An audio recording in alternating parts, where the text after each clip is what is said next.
tricky. So fun, dude. Just take like a 1 foot wave and it just turns it to Indo. It's like, hello. Didn't even leave Florida.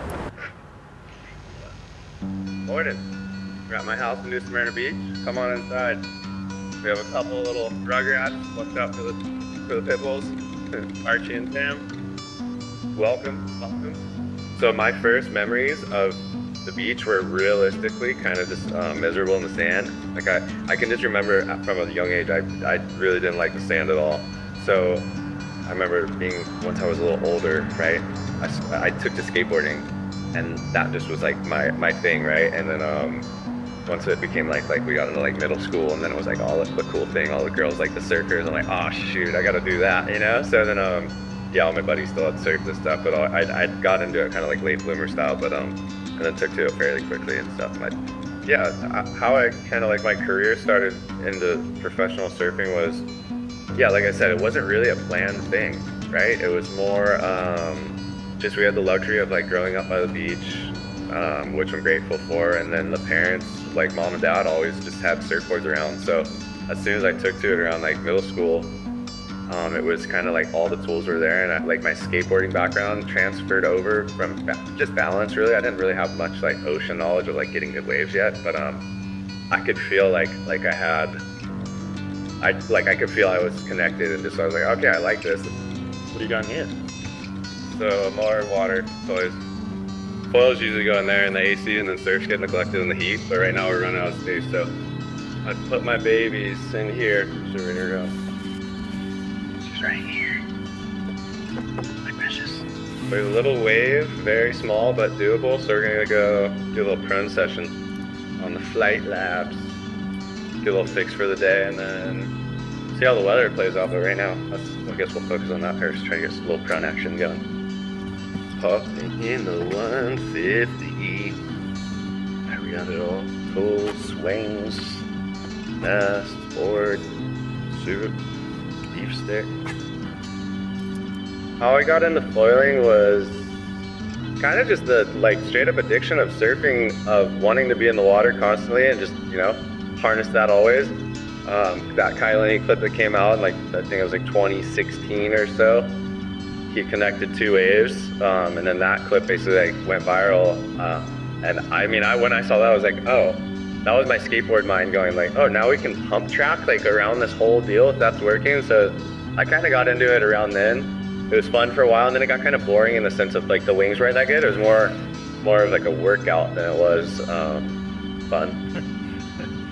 So I got out of it for a while, and then now like this past like couple of years, like all the gear has gotten so much better. So I just kind of like got back into it, and then yeah, like the gear just worked so well in the surf that I was like, holy shit, I'm like super into it, especially like from where we're from. Like the waves are just so minuscule, and then yeah, it's just I haven't stopped. So it's really cool right now, like in the sense of foiling. It's not that it's new, like it's been around forever, but I feel like the interest in it is finally like taking off. So I still feel like we're in like the 60s or the 70s right now, like the foil, like compared to like surfing or something in the 60s and stuff. It's like still evolving, and just to like, I guess, be a part of that forefront of it, like where it's going and stuff is like pretty exciting too. Just seeing like the gear just every year get better, and yeah, watching friends level up and all this stuff, and just seeing like other surfers now. Like I'm stoked to like see friends like see us riding waves, and they're like, okay, you don't even look like you're foiling, you look like you're surfing proper, you know, like so that's like, it's cool to see friends take an interest in that surf that we're super anti at first. They're kind of like, oh, you know, like whatever, you guys are all pumping around us, we just want to catch waves, I don't have a foil, it's expensive, blah blah blah. And now it's just like, you know what, you're having fun on the daily down here, and yeah, I gotta be a part of that. So it's cool. It's cool seeing everybody kind of get fired up on it now. So to be like, the future of foiling is bright. It's definitely exciting. My favorite place to foil is, no joke, home. My favorite prone setup, and just overall setup, is the nice FLITElab Adam Bennett's Pro model, Mr. Bennett's 4.0 raw board. This is my baby. Actually, this is a 4.2. I grabbed the wrong board. Damn it. That's okay. We'll make it work. This guy paired with the 707 Flux. This puppy, though. This is pure joy. This is a drug, people.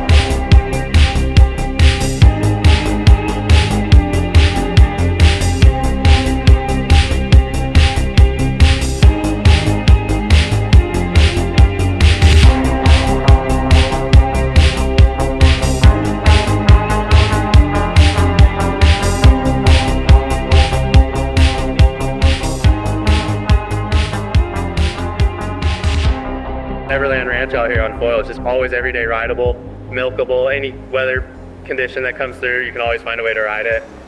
Yeah, it's just sick. It's fun. On foil, it's the best place on earth. So like, yeah, I mean, like in the beginning for like influences of foiling, it was, yeah, in the beginning it was more, like Laird did it first. Laird's definitely like took from the air chair. Is such a psycho that he was just finding any other ways to ride waves, right? And harness energy and all this stuff. Laird technically like put it on the board, pioneered it, and then like Kai took it to like that paddle level where he just paddled in. And that's where it really took off for me because I'm going, I don't have a jet ski, blah, blah, blah. And he was like the first initial like real like pivoting influence for me to go like, all right, I really want to try this, it looks fun.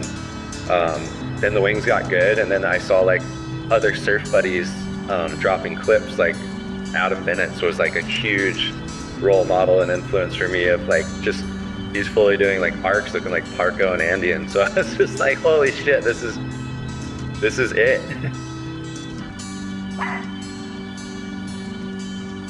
Oh, damn. Come on, Gun. Relax. So, an Eli. Actually, that sounds like shit. I like to play it all. I started out drums and then I play guitar too now more.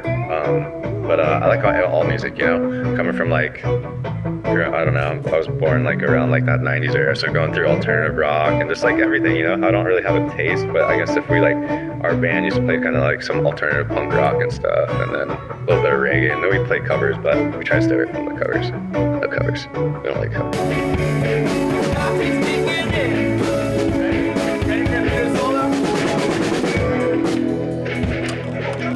Oh, what happened? We forgot to plug that in.